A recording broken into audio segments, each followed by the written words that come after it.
Joining us now is Wish TV's medical reporter, Dr. Mary Gillis. Mary, we're talking about the dangers that come with shoveling snow. One of us shoveled some snow today. I'm not pointing any fingers or anything like that. I stuck out between shows because I wanted to kind of get ahead of it, and I shoveled my driveway. You are so right. You are so on to what we're going to be talking about today. He sold the opposite of me. See?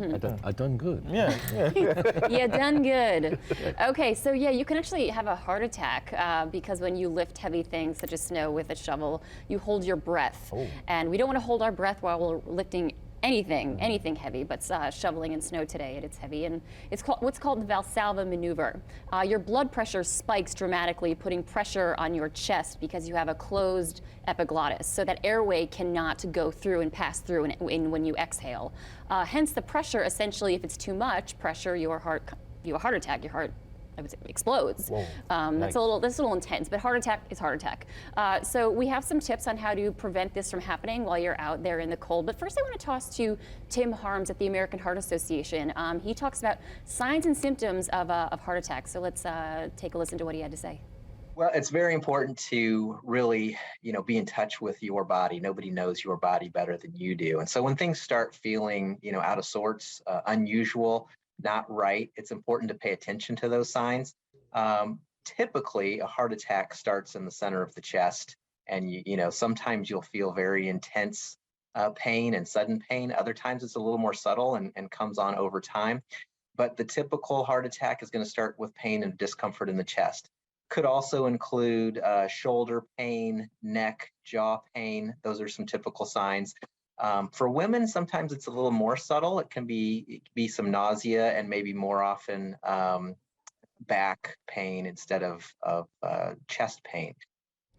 Okay, so Tim offered some tips, suggestions, but we also want to call them essential because this can go south really, really quickly if these precautions aren't taken. So take a breath. You want to breathe. Don't try to push through because then you put yourself at risk of that Valsalva maneuver that we were just talking about where you hold your breath.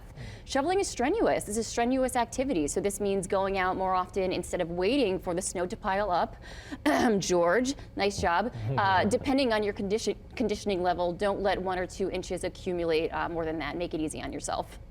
And then don't eat a heavy meal before or after. This shunts the blood oxygen to your digestive system instead of your heart. You need that oxygen going to your heart because of the stress that you're doing, the activity. The oxygen needs to go there.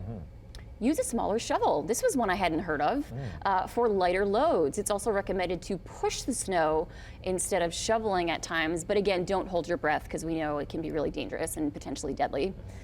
No alcohol, okay? So this is interesting. Alcohol increases your skin temperature, your internal temperature, so you don't recognize you're cold. So just by being out in the cold, you can put a strain on your heart. And you want to know exactly how you're feeling so you could recognize those symptoms of a heart attack. Wow. And then, as we learned with Tim, know those signs of a heart attack. Know your body, that chest pain, sweating, back pain, nausea, all those things we want to pay attention to. It sounds like the answer for me is just to not do it at all.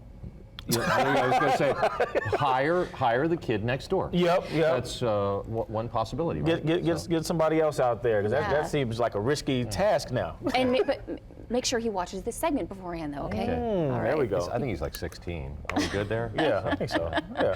Oh, you guys, it was great to see you guys. And be safe. But before you can be safe, you have to be careful. Be careful, and then you're safe. Okay. All right. Thank you, Mary. Appreciate you so much.